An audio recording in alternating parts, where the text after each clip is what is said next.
Well, I've heard that recently I've been on the For You page, so I thought I'd get on here myself. Vice president Kamala Harris officially সরকারিভাবে টিকটকে যুক্ত হয়েছেন আজকে।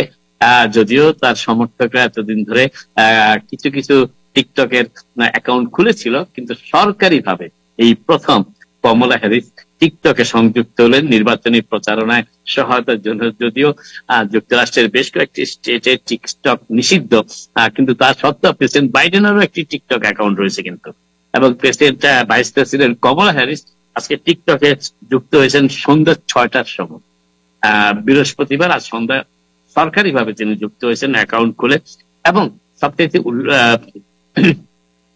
সবচেয়ে আশ্চর্যের ব্যাপার হচ্ছে যে তার ফলোয়ারদের সংখ্যা এত দ্রুত বাড়ছে, প্রতি সেকেন্ডে কয়েক হাজার করে ফলোয়ার তিনি পাচ্ছেন এই টিকটকে।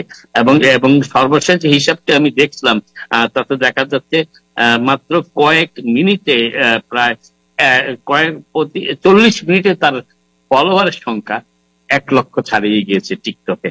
এবং প্রতি মিনিটেই তার ফলোয়ারের সংখ্যা বৃদ্ধি পাচ্ছে টিকটকে।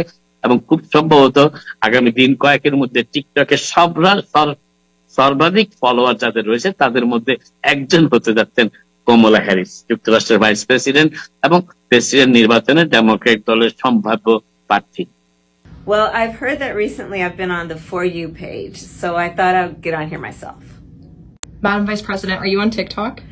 Well, I've heard that recently I've been on the For You page, so I thought I'd get on here myself. Madam Vice President, are you on TikTok? Well, I've heard that recently I've been on the For You page, so I thought I'd get on here myself.